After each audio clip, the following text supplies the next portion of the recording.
Hello, I'm NASA Astronaut Jessica Meir. I recently spent 205 days on board the International Space Station. This is Ask NASA. Hello,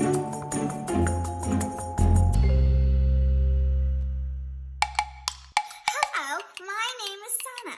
When people practice to be astronauts, how do they practice? You can't just pull away gravity from a place. No, you can't because it's invisible. You can't see it. So how do they practice? Well, Santa, that is a great question. It is something that all of the NASA engineers and personnel have been perfecting on the ground for us in order to train us effectively as astronauts. We do it underwater in a really big pool called the Neutral Buoyancy Lab.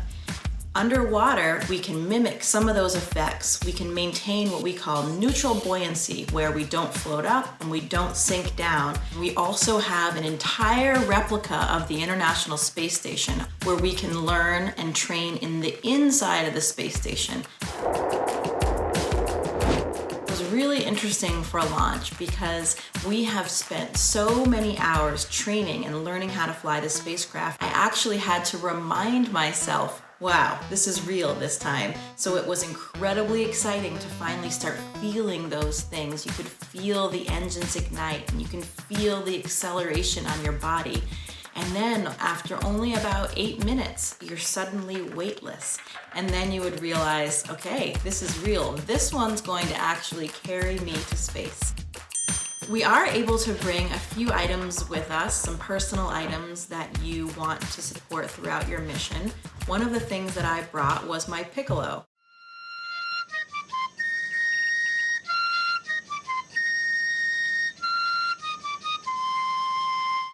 I also flew my panda bear, Pandemonium, who has been with me since I was 6 years old. He's been to the Antarctic, he's been traveling all around the planet, and now he's also been to space. So for me, my schedule, I was able to maintain about the same number of hours. Some people sleep much better in space than they do on Earth because they don't have things like sore knees or backs.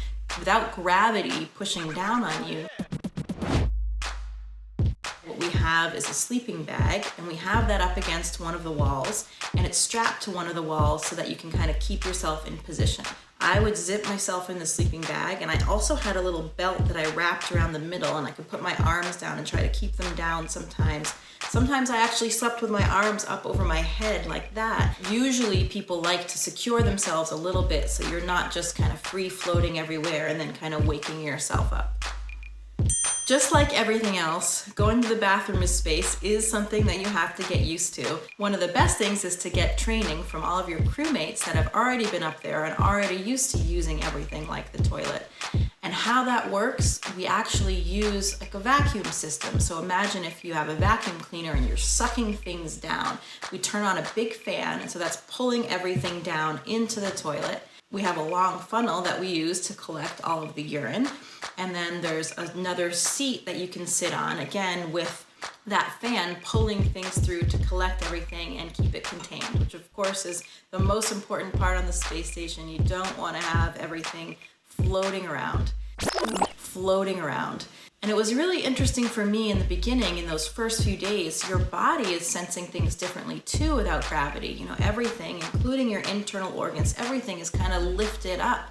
And so some of those pressure sensors that give you that feeling that you need to go to the bathroom, that feeling of fullness in your bladder, that takes a little bit of time to adjust to space as well. We're actually getting a new toilet on board the International Space Station. This new toilet is going to be a little bit easier to use for both men and women. Of course, there are some anatomical differences, and some of the earlier versions didn't take into account everything equally kind of for both men and women. So this one should be a little bit easier to use for everybody. It'll also increase the capacity. We'll have another toilet on board the space station. We can continue to test and refine these technologies that will be used on the future in the Orion spacecraft when astronauts return to the moon. Most female astronauts actually suppress their menstrual cycle when we go on our space missions, just to make things a little bit more convenient. It certainly is not a requirement. All of those functions can go exactly as they do down on Earth. We have supplies up there as needed, and we can accommodate it with all of the hardware that we have for the toilet. to wash our hair, we take a drink bag, just like the normal drink bags we use. So I'll get my hair nice and wet, and you have to just take that water and get it touch right up to your hair so that it sticks under your hair, and then you'll rinse it all around, apply your shampoo, rinse it again, and then towel it off. It's pretty similar to washing your hair on the ground.